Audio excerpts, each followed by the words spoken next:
여러분, 그 복음이 무엇인지 아시죠? 복음. 복음은 고린도전서 제15장에 보면 이렇게 기록되어 있습니다. 잠시 한번 읽어보겠습니다. 형제들아, 내가 너희에게 전한 복음을 너희로 알게 하노니 이는 너희가 받은 것이요 또 그 가운데 선 것이라. 너희가 만일 나의 전한 그 말을 굳게 지키고 헛되이 믿지 아니하였으면 이로 말미암아 구원을 얻으리라. 내가 받은 것을 먼저 너희에게 전하였노니 이는 성경대로 그리스도께서 우리 죄를 위하여 죽으시고 장사 지낸 바 되었다가 성경대로 사흘 만에 다시 살아나사. 자, 여기 보시면 이 정확히 복음에 대해서 설명을 하고 있는데, 그리스도께서 우리 죄를 위하여 죽으시고 그리스도의 죽음과 그리고 장사 지낸 바 되었다가, 장사 지냄이 나오죠. 장사 지냄. 그리고 성경대로 사흘 만에 다시 살아나사. 부활이 나옵니다. 부활. 이것을 바로 복음이라고 지금 이야기를 합니다. 왜냐하면 그 앞에 1절에 보면 형제들아 내가 너희에게 전한 복음을 너희로 알게 하노니, 자, 이는 너희가 받은 것이요 또 그 가운데 선 것이라. 바로 제자들이 이 사실을 목격을 했잖아요. 그러면 우리가 복음을 전한다고 하고 복음을 받아들여야 한다고 얘기를 한다면, 이 사실, 세 가지 사실에 대해서 나와 어떤 연결이 되어 있어야 되느냐, 어떤 연결이, 나와 어떤 관계가 있어야 되느냐, 이게 이제 중요한 내용이란 말입니다. 그런데 우리는 이제 이야기하기를 성경 말씀이 다 복음이라고 생각하는 사람들도 있고, 이 성경을 읽으면 성경의 말씀을 읽고 성경의 말씀을 알면 이 복음을 안다고 생각하는 거예요. 물론 맞지요. 맞는데 정확한 복음에 대해서 알지 못하는 사람들이 너무나도 많다는 것입니다. 복음은 이거예요. 우리 예수님의 죽음, 그 다음에 장사 지냄, 그 다음에 부활, 이거란 말이죠. 자, 그러면은 예수 그리스도의 죽음이 뭐죠? 우리 죄를 위하여 죽으셨다. 그럼 우리 죄가 그러면 해결이 됐다는 말이지 않습니까? 원래 우리가 죄를 지었기 때문에 우리가 죽어야 돼요.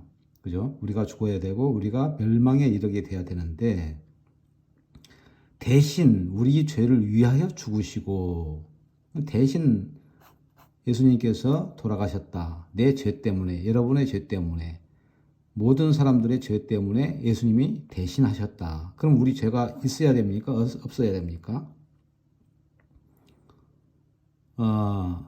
이사야 38장 17절에 보면 이렇게 기록되어 있습니다. 보옵소서, 내게 큰 고통을 더하신 것은 내게 평안을 주려 하심이라. 주께서 나의 영혼을 사랑하사 멸망의 구덩이에서 건지셨고 나의 모든 죄는 주의 등 뒤에 던지셨나이다. 자, 여기 보면은 주께서 나의 영혼을 사랑하사 멸망의 구덩이에서 나를 건지셨다는 거예요. 나의 모든 죄, 내 모든 죄는 주의 등 뒤에 던지셨나이다. 이렇게 기록하고 있어요. 그렇다면 우리 죄를 위하여 지금 죽으셨다는 뜻과 같지 않습니까? 그죠? 그러면 우리 죄는 지금 하나님 보시기에 우리가 죄가 있는 죄인입니까? 그렇지 않습니까? 우리 죄는 이미 끝나버린 거예요. 예수 그리스도의 십자가로 이미 끝나버린 거예요. 그죠? 그런데도 사람들은 여전히 우리가 죄인이라고 생각하는 거예요. 그 사람은 천국에 갈 수가 없어요. 천국은 죄인이 가는 데가 아니에요. 의인이 가는 데가 천국입니다. 자, 우리 죄를 위하여 예수님이 돌아가셨다면 당연히 우리 죄는 없어요. 없어져야 맞아요. 그죠? 나의 모든 죄는 주의 등 뒤에 던지셨나이다 했으면 내 죄가 남아있으면 안 되죠. 당연히 그렇지 않습니까? 그렇다면 두 번째로 장사 지내면 뭡니까? 장사 지내면. 장사 지낸다는 것은 다른 말로 표현을 하면 죄의 값을 치르고 있다. 치르는 중이다. 이렇게 이해하시면 빠릅니다. 예를 들어서 어떤 죄인이 교도소에 가서 10년형을 받았다. 그리고 지금 아직 출소하지 못하고 계속 복역 중이다 라고 했으면 그건 무슨 뜻입니까? 죄값을 치르는 중이에요, 그게. 그리고 10년의 기간이 다 되면은 출소를 해요. 왜? 죄값을 다 치렀으니까. 이와 마찬가지로 예수님의 부활, 예수님이 무덤에서 사망이라는 감옥에서 나오신 이 부활, 이거는 뭐냐? 죄값을 다 치렀다. 우리 모든 죄값을 치렀다는 그 뜻이 됩니다. 그래서 우리 죄를 예수님이 다 가져가셨지 않습니까? 그 죄의 삭은 사망이기 때문에 예수님께서 십자가에 죽으셔야 했고, 그 다음에 장사 지냄 받으시고, 또 하나님이시기 때문에 부활을 하셨다는 말입니다. 그죠? 이게 복음이에요, 이게. 그러면 우리는 나와 어떤 연결이 되어 있어야 되느냐? 내 죄는 다 가져가셨잖아요. 죄를 갖다가 가져가셨다, 예수님이. 그리고 완벽하게 내 죄를 가져가셔서 그냥 가져가신 것뿐만 아니라 죄의 값을 치렀단 말이죠. 장사 지냄을 통해서 죄의 값을 치렀단 말이에요. 완벽하게 치르신 증거가 바로 부활이라는 얘기입니다. 그래서 로마서 4장 25절에 보면 예수는 우리 범죄함을 위하여 내어줌이 되고 십자가에 내어줌이 되고 우리를 의롭다 하심을 위하여 다시 살아나셨느니라. 요 말씀을 로마서 4장 25절에서 하는 거예요. 그럼 무슨 뜻이냐? 우리 죄는 완벽하게 해결이 됐다. 우리는 이제 의롭게 되었다. 의인이 되었다. 의인이. 우리는 죄인이 아니에요. 의인이 됐습니다. 이게 정확하게 이게 복음이고 나와 연결된 우리와 연결된 하나님의 사역이란 것입니다. 예수 그리스도의 사역이란 것입니다. 근데 이것도 못 믿고 뭡니까? 계속 인정을 하지 못하면 그 사람은 어디로 가야 됩니까? 천국에 갈 수가 없어요. 지옥에 갈 수밖에 없는 그런 사람입니다. 이걸 못 믿기 때문에 믿지를 못하잖아요.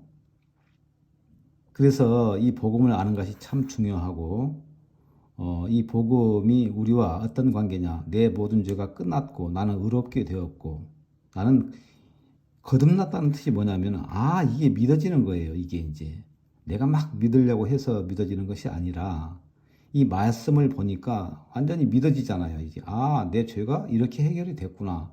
그러면 지금 내가 죄를 지어도 사실 내가 죄를 짓고 있어도 이거는 하나님 보시기에는 이미 예수님을 통해서 끝나버린 죄구나. 우리 모든 죄는 뭡니까? 모든 죄. 과거의 죄, 현재의 죄, 미래의 죄. 이걸 모든 죄라고 그래요. 내가 알고도 지은 죄, 모르고도 지은 죄. 작은 죄, 큰 죄. 마음으로 지은 죄, 몸으로 지은 죄. 모든 죄가 어떤 죄든지 모든 죄 안에 다 들어가지 않습니까? 그렇다면 우리 죄는 완벽하게 처리된 거예요. 예수님의 십자가로. 물론 이 과정이 구약 속에서는 그 레위기의 제사에서 나타나고 있지만 하나님은 예수 그리스도를 통해서 우리 모든 죄를 깨끗하게 해결을 하셨습니다. 그래서 우리가 죄에서 자유하다고 얘기를 해요. 죄에서 자유를 얻게 함은 보혈의 능력이라고 했잖아요. 예수 그리스도의 피 때문에 그리스도의 피, 이 피만이 우리 죄를 속한다고 성경은 말씀하고 있어요. 레위기 17장 11절에 보면은 육체의 생명은 피에 있습니다. 내가 이 피를 너희에게 주어 그렇게 말씀이 나오고 있죠. 네. 육체의 생명은 피에 있습니다. 내가 이 피를 너희에게 주어 단에 뿌려 너희의 생명을 위하여 속하게 하였나니 생명이 피에 있으므로 피가 죄를 속하느니라. 자, 여기 보면 뭐라고 되어 있냐면은 육체의 생명은 피에 있는데 이 피를 너희에게 주어 예수 그리스도의 피를 우리한테 주셨잖아요. 그죠? 근데 그 다음에 단에 뿌려 이렇게 나오죠. 단에 뿌려. 이 제단이란 뜻이죠. 제단에 뿌렸다는 뜻이죠. 예. 제단 뿔에 이렇게 이제 바른 것을 도말이라고 합니다. 도말. 도말.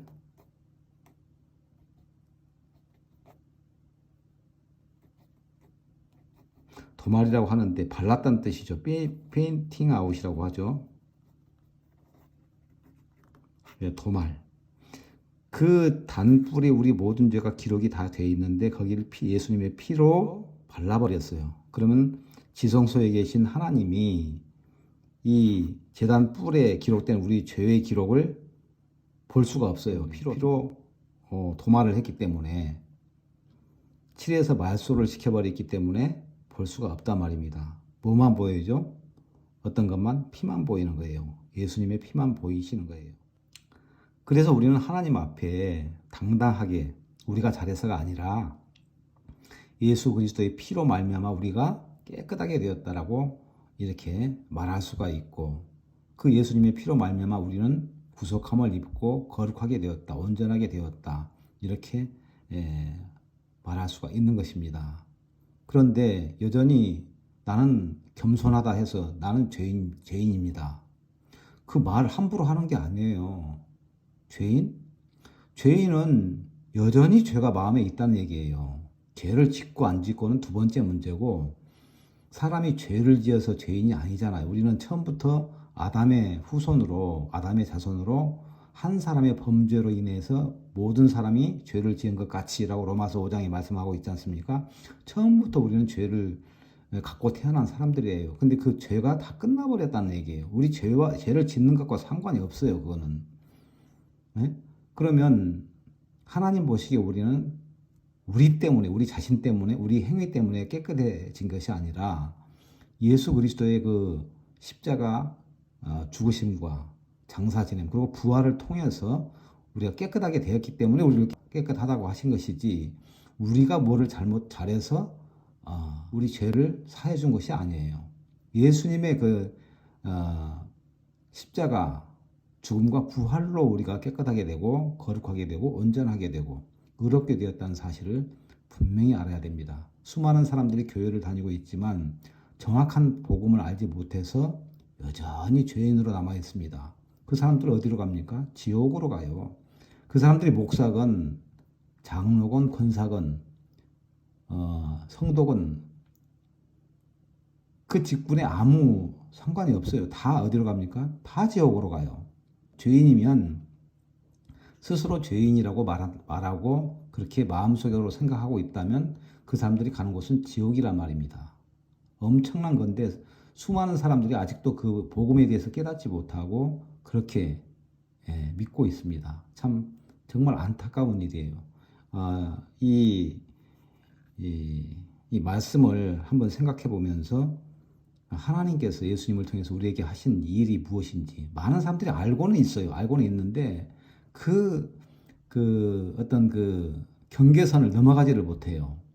내가 죄를 짓고 있으니 죄인이다. 나는 죄인이다. 하나님 앞에 나 겸손하게 보이기 위해서 이 죄인이, 이 무지막지한 죄인이, 이렇게 기도를 하고 그 하나님의 본심을 알지 못한다는 거죠. 하나님은 우리를 죄인으로 보시지 않아요.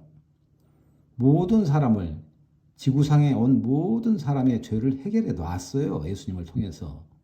그런데 그것을 믿는 사람이 있고 믿지 못하는 사람이 있어요. 그래서 하나님께서는 죄로 우리를 심판하지 않으십니다. 죄로 심판하시지 않고 그 우리의 믿음을 보는 거예요. 그 믿음이 없다는 것은 하나님을 믿지 못하는 것이고 여전히 자기 스스로 죄인이라고 생각하고 있기 때문에 그 믿음 없는 것 때문에 지옥으로 가는 겁니다. 히브리서 9장 28절에 그렇게 나와 있지 않습니까? 이와 같이 그리스도도 많은 사람의 죄를 담당하시려고 단번에 들이신 바 되셨고 구원에 이르게 하기 위하여 죄와 상관없이 자기를 바라는 자들에게 두 번째 나타나시리라, 이렇게 기록되어 있습니다. 죄와 상관없이. 이제는 죄는 문제가 해결이 되어버렸기 때문에 우리가 죄에 대해서 왈가왈부할 필요가 없어요. 이 사실을 믿느냐 믿지 않느냐. 자기가 죄인이라고 말하는 사람들은 그 사실을 믿지 않기 때문에 죄인이라고 하는 거예요. 예수님이 하신 일을 못 믿는 거예요. 그같이 큰 죄가 어디가 있습니까? 그죠? 자, 그래서 이 그 복음 부분에 대해서는 분명하게 알고 믿고 받아야 합니다. 그래서 이제 성령은 어떤 사람한테 오시느냐? 이 복음을 듣고 죄를 사함받은 사람들에게 오시는 분이 선물로 주시는 것이 성령입니다. 사도행전 2장 38절에 그렇게 됐지 않습니까? 예. 베드로가 가로되 너희가 회개하여 각각 예수 그리스도의 이름으로 세례를 받고 죄 사함을 얻으라. 그리하면 성령을 선물로 받으리니. 그랬잖아요. 죄 사함을 먼저 얻어야 돼요. 그리해야 성령을 선물로 받는다고 했어요. 그런데 수많은 사람들이 죄를 사함받지 못하고 있잖아요. 지금 교회는 다니면서도. 교회를 안 다니는 사람은 말할 것도 없거니와 교회를 다니는 사람도 죄 사함을 얻지 못하고 성령을 받았다고 생각해요. 죄 사함을 받아야, 죄 사함을 온전히 받아야 성령께서 오시는데 그것이 없이 여전히 죄에 머물러 있어요. 죄에서 벗어나지 못하고 있어요. 죄에서 벗어나야 되는데 그러니까 참 자유가 없는 거예요. 죄에서 자유를 얻게 하면 보혈의 능력이라고 찬송을 해놓고 여전히 죄 때문에 고민하고 염려하고 그렇게 울며 불며 기도하면서 그거는 겉으로 볼 때는 자기 행위로 볼 때는 괜찮게 보이고 하나님 앞에 참 이렇게 경건하게 보이고 좋게 보이는 것 같지만 생각해 보세요. 하나님의 말씀을 하나님의 하신 일을 하나도 안 믿는 사람인 것입니다. 그 하나님 뭐라고 하시겠어요? 정확히 죄사함도 받지 못하고 여전히 죄인인데 어떻게 성령이 죄인 안에 계실 수가 있으며 어떻게 하나님께서 그에게 의인이라고 말할 수가 있습니까? 자기 스스로도 못하는데 자기 스스로가 그렇게 할 수가 없는 사람이 어떻게 하나님 앞에 서서 여전히 죄인이라고 할 거 아니에요, 그 사람은. 그래서 정말 우리 모든 죄가 완벽하게 사해졌다는 사실을 꼭 믿으시고 구원을 받으시는 놀라운 은혜를 얻으시기를 바랍니다. 감사합니다.